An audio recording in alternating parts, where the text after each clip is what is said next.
우리 옆에 분 오고 인사합니다. 2013년도 여러분들의 은혜와 평강이 있기를 바랍니다. 우리가 새해입니다.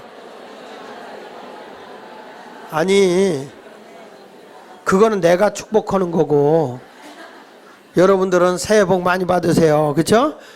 자, 옆 사람 악수하면서 새해 복 많이 받으시고 소원 성취하세요. 이렇게 소원 성취하세요.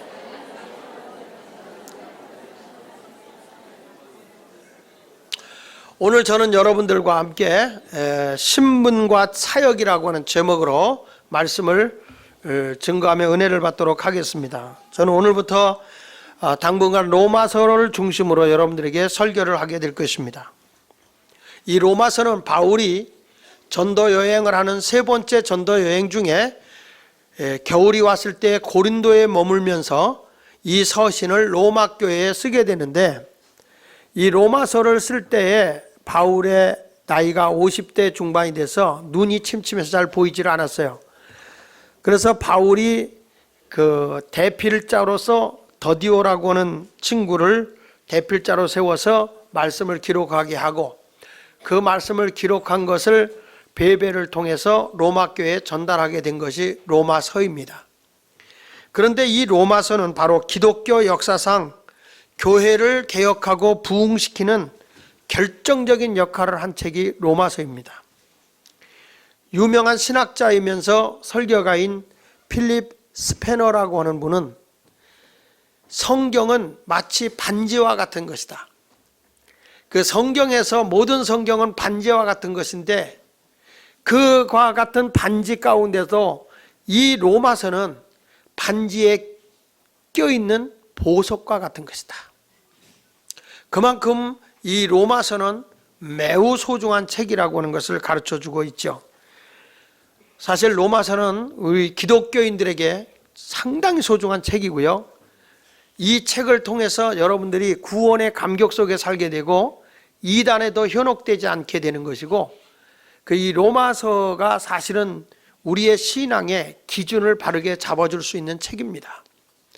그래서 오늘 로마서에 대한 얘기를 이제 앞으로 여러분들에게 흥미진진하게 말씀을 증거하게 될 텐데, 이 복음의 진리를 깨달으면 여러분이 너무 행복하게 신앙생활을 하게 될 것이고, 기쁨과 즐거움 속에서 여러분들이 행동하게 될 것을 분명히 믿습니다. 자, 그렇다면 오늘 여러분들과 함께 은혜 받으려고 하는 이 말씀 속에서 바울이라고 하는 사람이 이 복음을 깨닫고 난 뒤에 그가 고백하는 것이, 내가 이걸 위해 살 것이고 나는 그것을 위해서 이런 사람이다 라고 자기 자신을 소개한 내용이 오늘 본문이에요. 그래서 오늘 신분과 사역이라고 하는 제목의 말씀을 잡았습니다. 은혜가 있기를 축복합니다. 첫째로 바울은 자신의 신분을 뭐라고 얘기했느냐, 1절을 읽어보겠습니다. 1절 시작. 예수 그리스도의 종 바울은 사도로 부르심을 받아 하나님의 복음을 위하여 택정함을 입었다. 바울이 여기서 세 가지로 얘기합니다. 나는 종이다 라고 하는 것, 두 번째는 사도다. 사도라고 하는 거는 이제 헬라어로 얘기할 때 아포스톨로스라는 말을 쓰는데, 이것은 어떤 그 심부름을 하는 대사, 어떤 목적을 가지고 그 일을 전달해 주는 대사다. 한마디로 얘기하면 심부름꾼이다, 뭐 이렇게 표현하는 거죠. 근데 무슨 사도냐, 무슨 대사로 부르심을 받았느냐, 하나님의 복음을 위하여. 하나님의 복음을 위해서, 내 사역은 다른 게 아니다, 복음을 위해서 사역을 하라고 나를 불렀다. 그래서 나는 그 심부름을 하는 사도다. 근데 내가 볼 때 나는 누구의 종이냐 라고 얘기했을 때 예수 그리스도의 종이다, 이렇게 바울이 말합니다. 그러니까 자기의 신분을 뭐라고 표현하냐면 종이라고 얘기를 했어요. 이 종이라고 하는 단어가요, 굉장히 충격적인 단어입니다. 그 시대에 이 말을 쓴다는 것은. 헬라어로 얘기할 때 이 종이라는 말이 둘러스라고 그래요. 둘러스. 한번 따라합시다. 둘러스. 그러니까 둘러스라고 하는 뜻은요, 노예라는 뜻이에요. 노예. 근데 이 시대에 바울이요, 한 번도 만난 적이 없는 로마의 교인들에게 편지를 보냈는데 자기는 예수 그리스도의 노예다, 이렇게 표현한 거죠. 그 당시에 로마에는 전 인구의 약 절반 이상이 되는 사람들이 노예였어요. 그러니까 66만 명이 노예였다고 그러니까 그 당시에. 그게 노예였는데 그 당시에 노예는 말이죠, 얼마만큼 그 사람의 그 천대를 받냐면 그 노예로 사간 집의 하나의 생산 수단으로 이용되는 하나의 기계 같은 존재. 다시 말하면 자기 집에 일을 시키기 위해서 사용되는 게 뭐냐면 나귀거든요. 당나귀. 당나귀는 주인의 짐을 나르고 어떤 일을 하기 위해서 당나귀가 있는 것인데, 이 노예를 당나귀하고 똑같다고 본 거예요. 그러니까 노예나 당나귀는 같다. 그런데 당나귀는 말을 못할 뿐이고 노예는 말하는 것만 차이가 있을 뿐이다. 그래서 그 당시에는 노예를 자기가 사고 팔고 할 수 있었어요. 우리가 보면 소를 사고 팔고 하는 데가 무슨 시장? 우시장, 우시장. 소 파는 데가요. 그런데 그와 마찬가지로 저기 제가 지난번에 천안을 이렇게 집회를 가다 보니까 개 시장이 있더라고. 개를 쭉 길거리에 놓고 팔더라고요. 개 파는 데도 있어요. 그 돼지 파는 데도 있고요. 다 있어요. 전 지금도 기억나는 게, 지금 이제 안암나라 가셨죠. 우리 이인삼 집사님이 저를 들어 여기 마장동에 한번 가자고. 마장동에 거기 돼지가 쫙 강장에 풀어놓으면 돼지가 이렇게 쫓아가면 그걸 이제 죽이는 거거든요. 이제 거기를 이렇게 가보니까 와, 대단하더라고요. 이게 돼지들을 쫙 풀어놔요. 그러니까 돼지들이 이렇게 보면 앞에 뭐가 있냐면 이렇게 뭐가 이렇게 가요. 그렇게 먹는 게 이렇게 가요. 그러면 그걸 이렇게 쫓아가요. 그럼 맨 앞에 오는 대로 갈고리로 머리로 팍팍 찍으면요 죽는 거예요. 그래가지고 그냥 피대에다 올려놓으면 쭉 거기 딸려가가지고, 그래가지고서 그냥 이렇게 나오면은 흰몸뚱아리 다 갈라져서 나오는 거예요. 근데 돼지는 앞에 죽고 사는 건 상관없어요. 내 평생 소원 이것뿐, 먹는 것뿐이로다요. 오직 그 먹는 것만 쫓아가는 거예요. 그것만 쫓아가다 맨 앞에 가면 콱 찍어서 가고, 사람 같으면 거기 가겠어요? 안 가지. 다 보는데. 근데 우리도 하나님의 영광을 위해 살지 않고 오직 먹는 것만 위해 살면 급할자나 이팔자나 다를 바가 없단 말이죠. 뭐 그러면서 뭐 돼지 같은 놈 그러는데, 돼지는 그래도 배부르면 먹진 않아. 돼지는요 아무리 맛있는 걸 갖다 줘도요 먹어봐 안 먹어. 쳐다보지도 않아요. 사람은 배불러 죽겠는데 그러면서도 먹어요. 뭐 돼지만도 못하다고요? 아이고, 먹는 거는 안 그래. 먹는 거는. 근데 하여간 그 당시에 사람 이런 짐승들 파는 것처럼 사람도 노예도 시장에다 쭉 져놓고 웃도리를 벗겨서 몸이 건강한가 건강하지 않은가 해가지고 반 나체해가지고 탁 거기다 이렇게 놓는다고요. 이게 놓고 나면 사람들이 지나가서 이제 고르는 거예요. 머리도 쳐보고 무거운 것도 들어보게 하고 가지고 사람을 사가는 거죠. 이거 노예로 사가는 거예요. 근데 그 사람들은 노예로 팔려갈 때는 자기 이름도 없어요. 그 사람의 생각도 없어요. 자신의 의지나 꿈도 없어요. 자기 계획하는 건 하나도 없어요. 쉽게 말하면 주인을 위해서 농사나 하고 심부름을 하지는 아예 짐승과 같은 존재가 노예였어요. 그런 시대에 노예라는 이름을 스스로 쓴 사람이 바울이에요. 바울이라고 하는 사람은 공부도 많이 한 가말리엘 문화에서 공부한 굉장한 석학자예요. 거기다가 율법을 철저히 있게 성경에 능통한 바리새인 중에 바리새인이고, 또 이 사람은 그저 그 로마의 시민권을 가지고 큰 소리를 땅땅 칠 수 있는 그런 권세 있는 사람이었어요. 근데 이분이 예수를 만나고 난 뒤에 그가 뭐라고 얘기하는 거니? 나는 예수 그리스도의 종이다. 그것도 도망할 수 없는 노예라는 거죠. 노예. 노예로 팔려갔다가 유대인들에게는 7년이 되면, 안식년이 되면 노예를 돌려보내잖아요. 그러니까 노예가 이제 돌아가게 되는데, 그 가운데서 자기는 돌아가봐도 마땅한 거 할 일이 없고 주인이 너무너무 좋으면은 그 주인한테 뭐라고 그러는 거지? 나는 계속 주인님 밑에서 노예로 영원히 있겠습니다. 그렇게 얘기를 해요. 그러면은 주인이 그를 노예로 받아주면서 귀를 송곳으로 뚫어요. 귀를 송곳으로 뚫고 거기다 귀에다가 귀걸이를 해주면서 거기서 누구의 종, 누구의 노예 이렇게 여기다 이렇게 달아준단 말이에요. 그러니까 여자들이 귀 뚫는 거는요, 이거는 내가 노예되겠습니다 라고 하는 그런 의미예요. 근데 물론 뭐 그 당시에는 뭐 이렇게 귀걸이 이것만 거 걸고 이렇게 거기 다니고, 이제 그 당시에는 거기다 이름을 써서 난 누구의 노예다 이렇게 붙이고 다녔지만은 지금은 나는 아름다움의 노예가 되고 싶은 거죠. 그렇죠? 아름다움의 노예가 되고 싶어서 여러분들은 귀걸이를 이렇게 하고 다니는 건데, 큰 것도 달고 초롱초롱 것도 달고 십자가도 달고 뭐 다 하죠. 빛과 번쩍하게.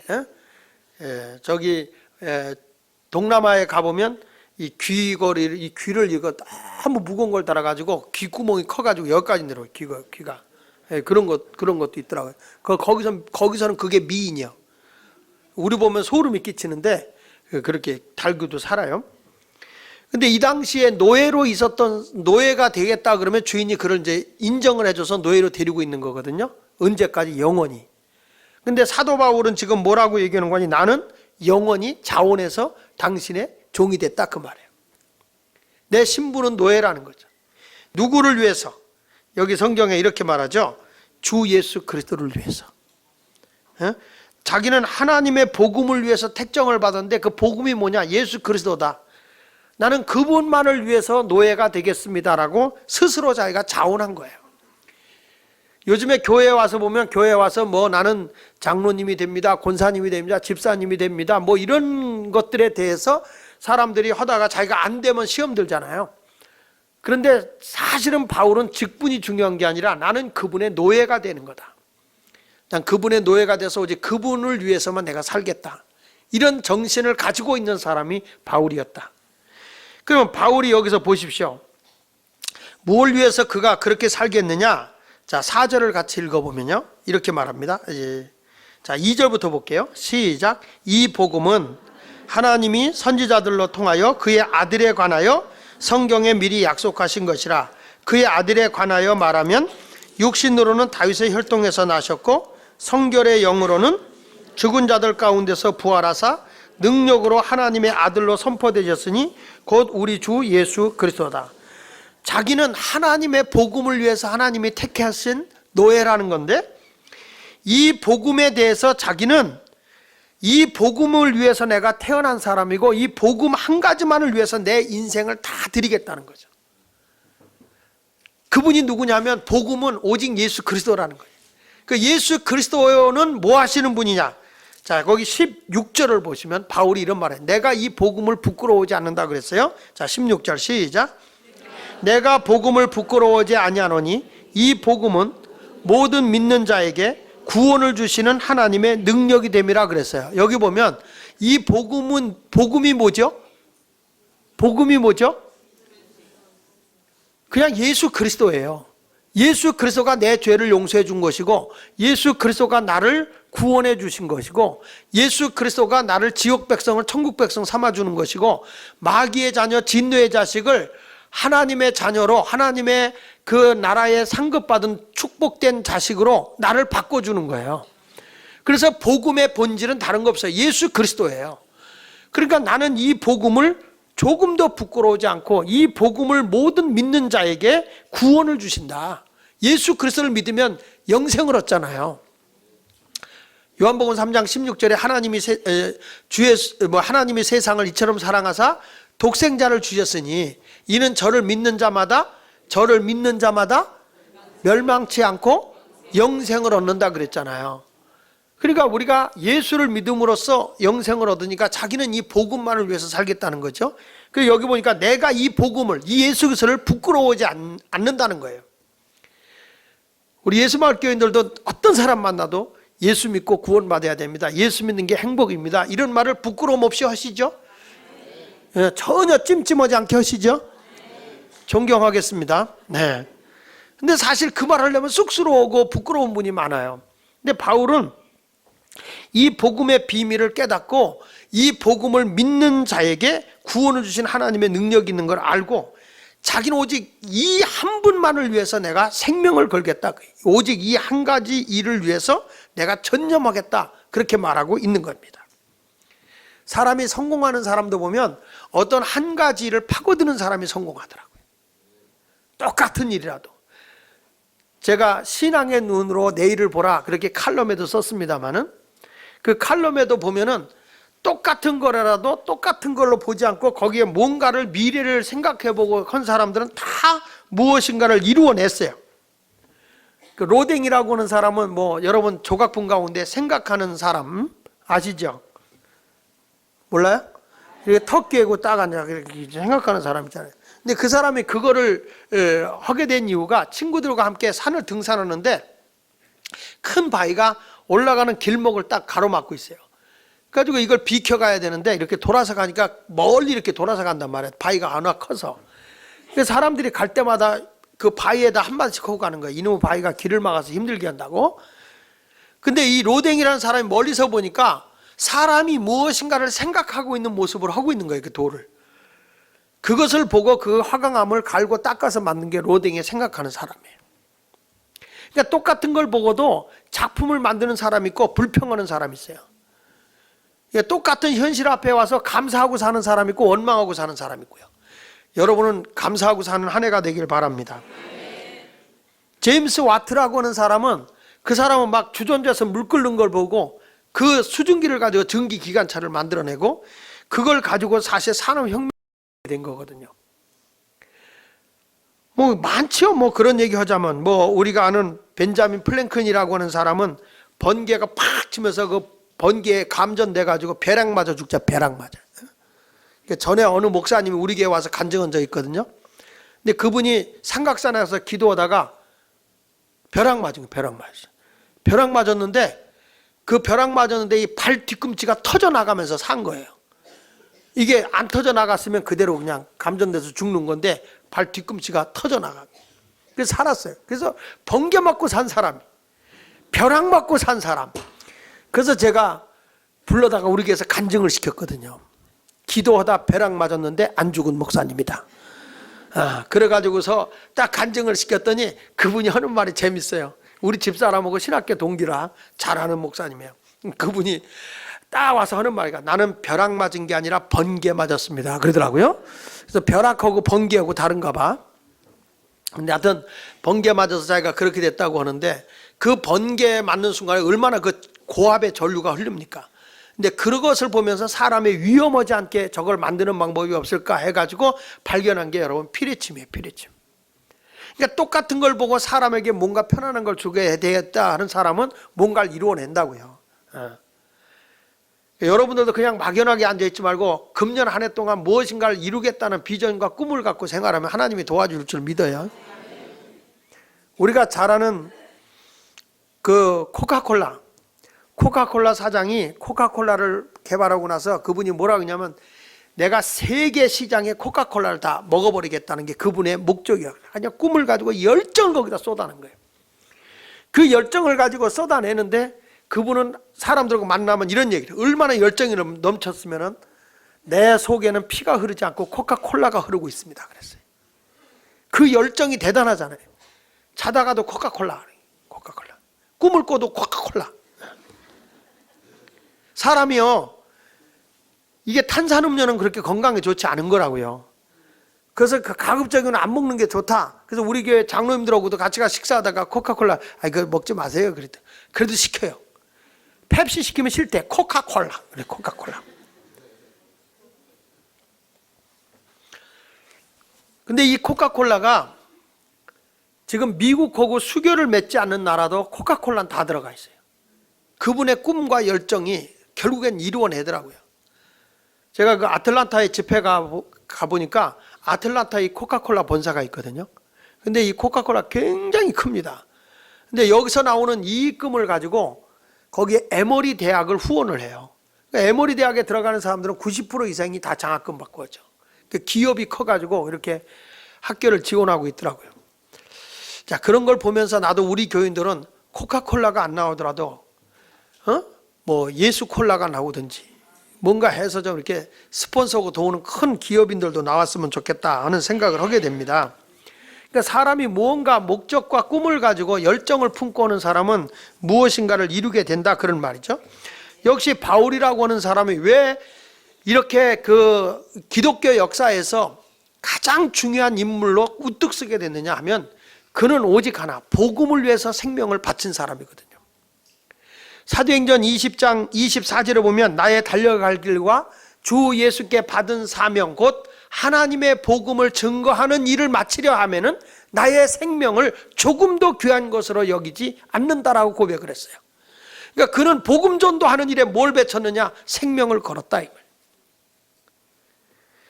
그러니까 자기는 종으로서, 노예로서 오직 예수 그리스도 그분만을 전하는 일을 했죠. 이 사람은요, 그 처음에는 예수 믿는 사람이 하나님을 모욕한다 그래가지고 예수 믿는 사람을 잡아 죽이는데 앞잡이 노릇했고, 감옥에다 가둬놓는 일에 대표적인 일을 했던 사람이 바울이라는 사람이에요.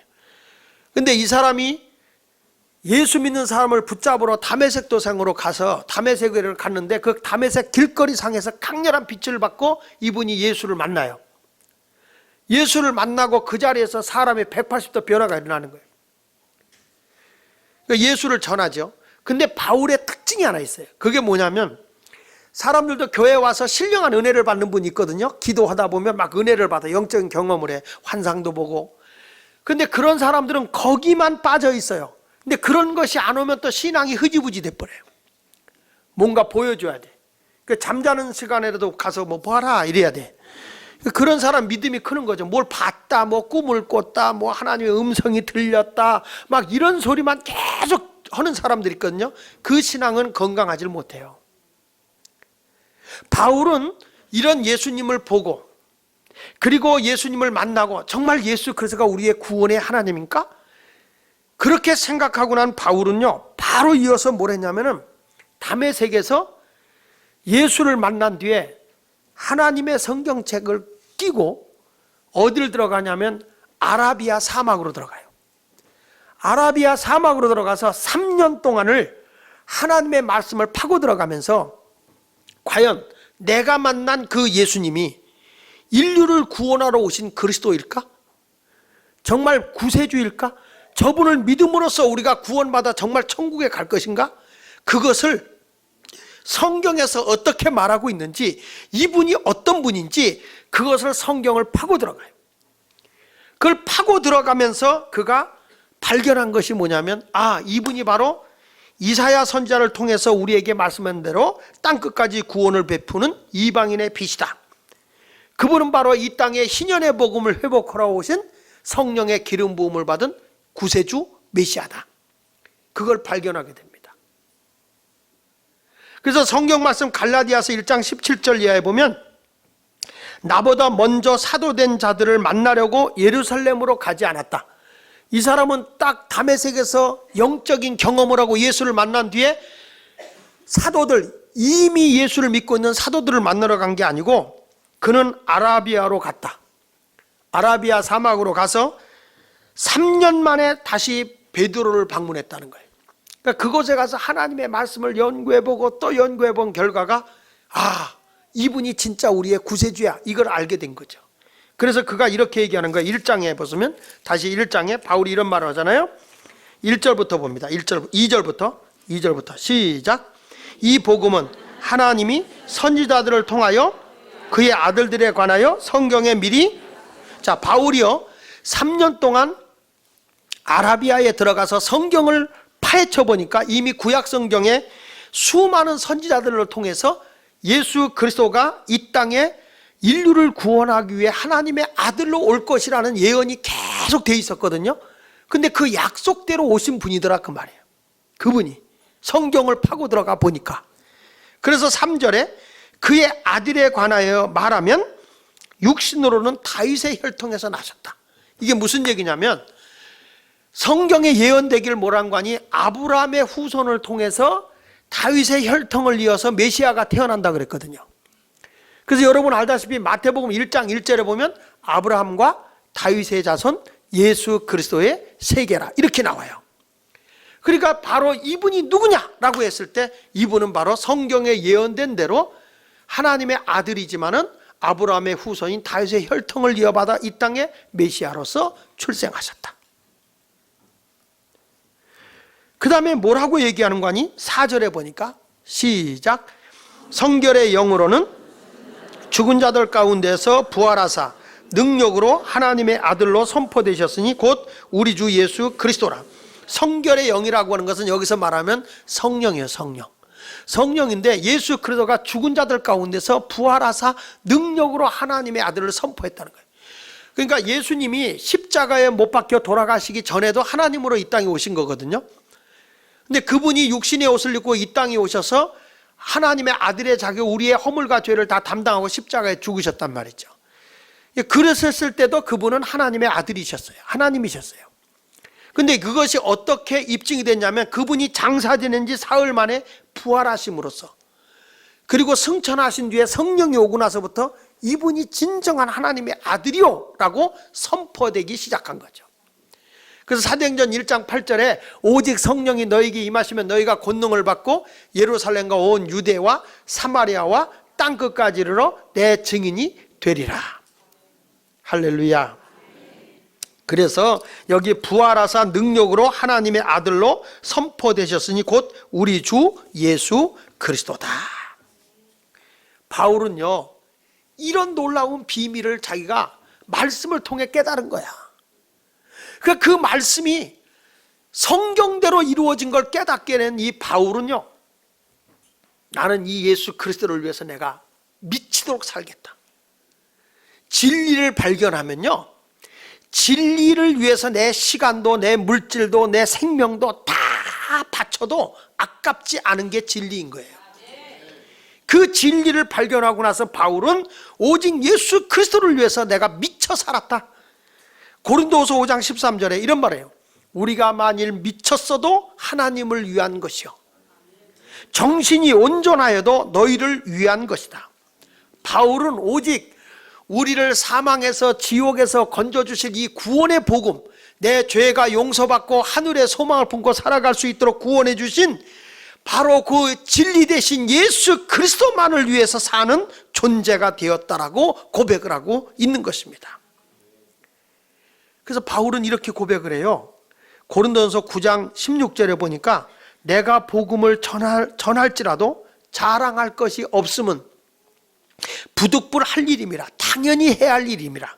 만일 복음을 전하지 아니하면 내게 화가 있을 것이라다. 바울은 여기서 이렇게 말합니다. 내가 이 세상에 살아야 할 존재 이유가 뭐냐? 복음 증거 예수 그리스도를 전하는 거다.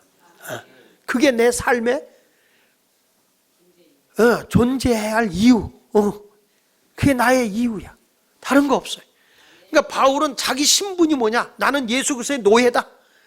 노예로서 나는 무슨 일을 해야 되느냐? 예수 그리스도를 전하는 거다.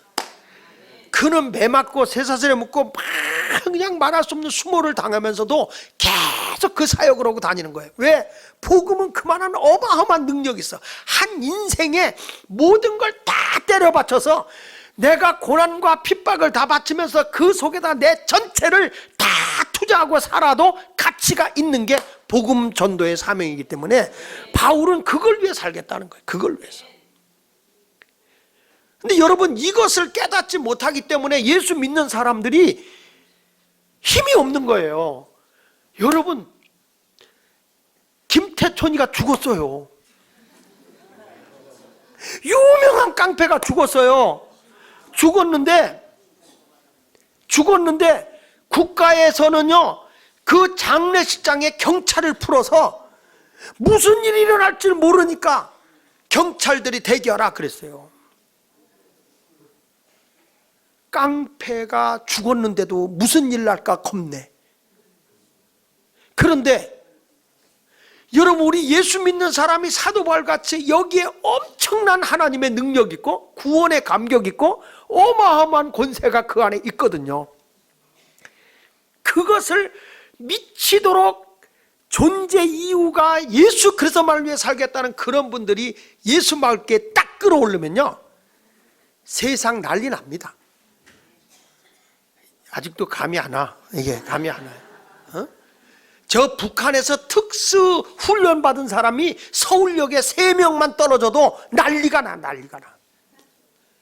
그런데 지금 예수 그리스도의 이 놀라운 비밀을 깨달은 바울이 말이죠, 그냥 어마어마한 역사 세계를 뒤집어 놓는 거예요. 세계를. 이게 복음의 능력인 거예요. 그러면서 바울이 이렇게 자기가 얘기하면서 뭐라고 얘기하는 거니? 다 같이 한번 읽어보겠습니다. 5절에 보니까 이런 예수 그리스도로 말미암아, 5절에 그로 말미암아, 예수 그리스도로 말미암아 우리가 은혜와 사도의 직분을 받아 그랬죠. 이 바울이 말이죠, 자기 노력으로 하나님의 자녀가 된 게 아니고 사도가 된 게 아니라 하나님의 선물로 줬거든요. 은혜로. 그래서 이 성경에는 은혜라는 단어가 155번이 나오는데 바울이 쓴 책에만 133번이 은혜라는 단어를 써요. 그게 자기 노력이 아니라 하나님의 은혜로 된 거란 말이에요. 사도의 직분을 받아 그의 이름을 위하여 모든 이방인 중에서 믿어 순종하게 하나님. 예수를 믿어서 다 그 말씀 앞에 순종하게 하는데, 다 같이 6절을 읽어봅니다. 시작. 너희도 그들 중에서 예수 그리스도의 것으로 부르심을 받은 자니라. 다시 한번, 너희도 예수 그리스도의 것으로 부르심을 받은 자다. 그러니까 내가 뭐가 돼야 되냐? 우리 모두가 다 예수님의 종이 되자, 그 말이에요. 따라합시다. 예수님을 기쁘게 하는 종이 됩시다. 노예가 되자, 이거 노예. 예수의 노예가 되자. 이 바울은 예수를 만난 후에 자신은 항상 하나님의 종, 예수님의 종이라고 고백을 하는 거예요. 자기는 없어졌어요. 이제 자기 생각, 자기 꿈, 자기 비전이 없어요. 오직 누구만 있느냐? 예수만 남는 거예요. 그래서 바울을요, 다메섹에서 예수를 만난 후에 아나니아라는 제사장을 시켜서, 야, 너 아나니아야, 너 가서 저 바울이 지금 눈이 안 보이는데가 기도해줘서 성령 받게 하고 눈이 뜨지게 해주라 그랬더니, 아나니아가 뭐랄까, 제사장, 지금으로 한 목사가 하는 말이, 그 사람은 예수 믿는 사람 다 잡아 죽이는 사람이에요. 그 사람한테 가면 죽어요. 그랬더니 예수님이, 아니다, 그는 내가 이방인을 위해서 내가 택한 그릇이다. 그러면서 이런 말을 해요. 고린도전서 9장 16절에 사도행전 9장 16절에 그가 내 이름을 위하여 얼마나 고난을 받아야 할 것을 내가 그에게 보이리라. 바울은요, 전도를 하다가, 예수 전하다가 매도 수없이 많고 감옥에 갇히고 쇠사슬에 묶이고 풍랑을 만나서 죽을 뻔하게 한두 번이 아니고 돌 맞아 죽을 뻔한 적이 한두 번이 아니에요. 그렇게 고생을 하면서도 뭐냐면 예수를 전하는 게 제일 행복한 거예요. 그래서 그 고난을 각오하고도 예수님을 전하는 거예요. 바울이요, 고린도전서 4장 19절에 보면 이렇게까지 표현했어요.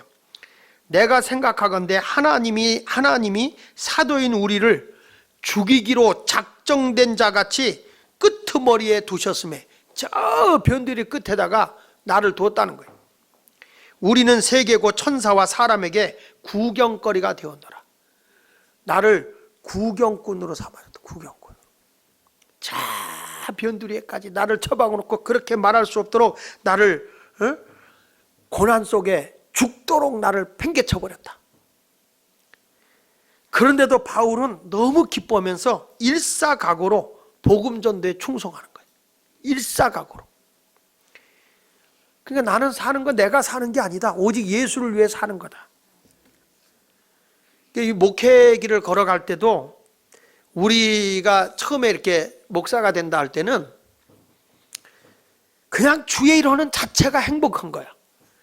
뭐 돈을 얼마나 받느냐 뭐 이런 거는 생각도 안 했어요. 제가 신학교 갔을 때만 해도 잠자리가 없어 교회 와서 기도하고 말씀 전도하는 게 그게 복이야. 그냥 신학생 때, 요즘에 전도사들은 그런 게 없어. 제가 신학교 다닐 때만 해도 주일날 애들 오고 북치고 동네 돌면서 막 전도하고 북전도하고 막 이런 거 했는데, 요즘에는 창피해서 그런지 그런 것도 없더라고. 그리고 교회에서 뭐 하나 시켜주기만 해도 감사해서, 찬송인도 하나 시켜줘도 그거 하나 그냥 안 놓치려고 길을 쓰고, 무슨 교통비가 어디서. 요즘에는 신학교 다니면 얼마 줘요? 이거부터 따져. 예수를 위해서 매맞고 고난당하고 막 그렇게 사는 것만 해도 행복이요. 왜? 예수 그리스도 자체가 우리의 희망이고 꿈이니까. 그래서 우리가 예수 그리스도의 것으로 부르심을 받았다. 내가 그분의 소유가 됐다는 거거든요. 그 누가복음 9장 23절에 예수님이 이런 말이에요. 아무든지 나를 따라오려거든 자기를 부인하고 십자가를 지고 나를 따르라. 자기를 부인하라는 게 뭐죠? 이제는 내 인생 내가 주인이 아니다는 거예요. 주인의식을 포기하라는 거예요. 바울이 그러잖아요. 내가 사는 게 아니라 내 안에 그리스도가 사는 거다. 교회 와서 왜 시험 들어요? 교회 와서 나를 안 알아주기 때문에 시험 들어. 그러니까 불신앙과 신앙인의 차이가 뭔지 아세요? 불신앙의 인생은 자기를 위해 사는 인생이고요, 신앙인의 인생은요 예수 그리스도를 위해 사는 인생이에요.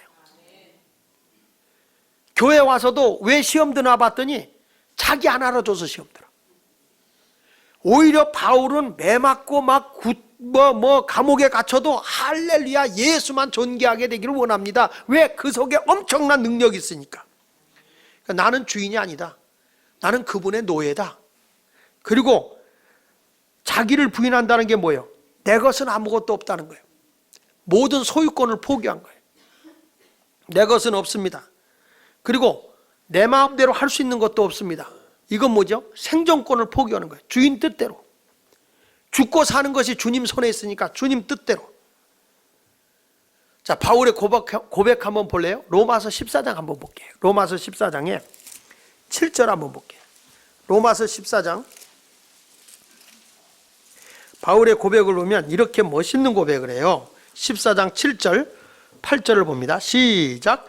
우리 중에 누구든지 자기를 위하여 사는 자가 없고 자기를 위하여 죽는 자도 없도다.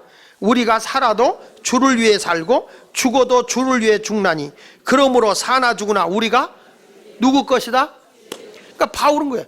나는 살아도 주님의 것으로 사는 거고 죽어도 주님의 것으로 죽는다는 거예요. 그러니까 어떤 분이 그래요. 아니 목사님, 그럼 우린 뭐예요? 주를 위해서 다 내주고 난 뭐야, 인생의 행복이야, 헛되잖아요. 그런데 몰라서 하는 얘기야.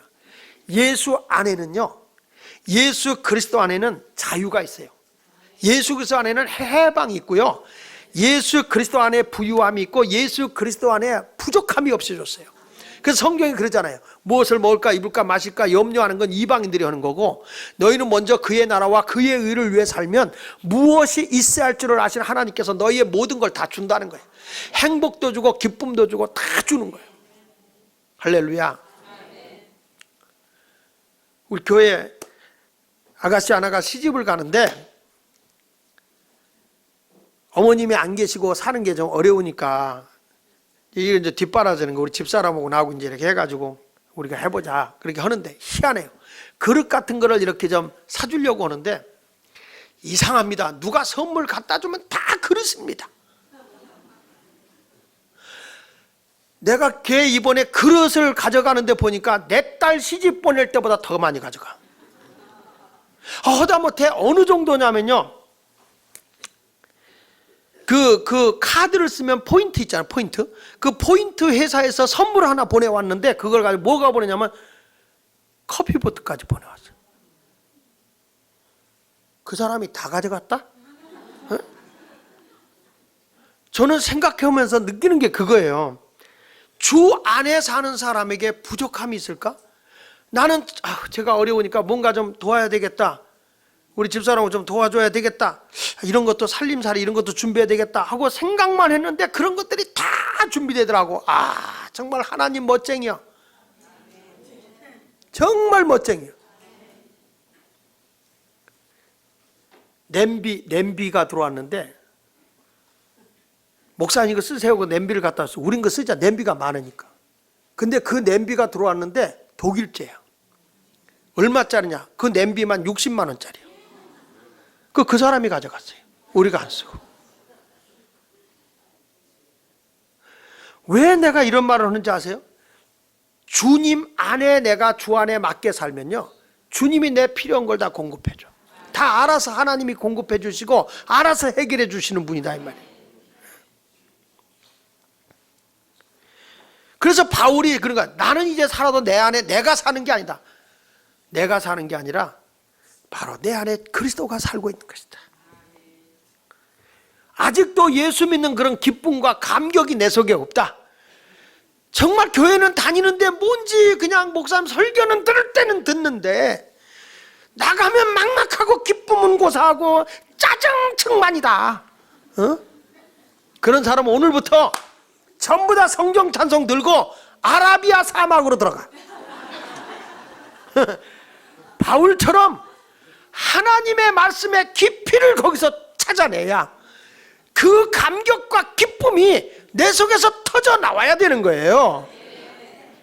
이번에도 우리 교회에 집사님, 권사님, 뭐 장로님들 또 이 디렉터들, 뭐 목자 되신 분들 다 임원 교육을 해요. 임원 교육을 했는데 모든 것이 우리 교회가 성경적으로 어떤 교회로 가고 있는 거고 신학적으로 우리 교회가 어떤 방향으로 가고 있는 것이며 우리 교회가 적용을 하고자 하는 게 뭐냐, 이게 정말 성경에 있는 거냐, 이게 역사적으로 있는 거냐, 이런 거를 좀 다 배워서 하나님이 기뻐하는 그 길로 걸어가자. 그래서 임원 교육을 시켰어요. 그래서 오늘 빠진 사람들은 오늘 2시부터 5시까지 교육받아야 돼요. 왜냐하면 그 비밀을 깊이 알아야, 그 비밀을 깊이 알아야 여러분들의 마음에 예수 그리스도의 놀라운 흥분과 기쁨과 감격을 느끼게 된단 말이에요. 그래서 오늘도 여러분 예수의 종으로 살기 위해서는 내 마음에 기쁨과 감격 있는 삶을 살아갈 수 있기를 주의 이름으로 축원합니다. 오늘도 여러분은 이제 귀에 찍혀 있어요. 내 영적인 귀에 찍혀 있어요. 뭘로? 그리스도의 종으로. 나는 주님의 노예다. 주님의 노예로 내 인생을 살아보겠노라. 이런 일사각오의 신앙을 가지고 하나님의 뜻대로 살아가는 여러분이 되셔서 주 안에서 행복을 얻으십시오. 부유함을 누리십시오. 예수 안에는 우리가 상상할 수 없는 어마어마한 행복과 기쁨과 감사와 감격이 내 속에 있기 때문입니다. 이 비밀을 모르고 살기 때문에 예수 믿는 행복을 모르는 거예요.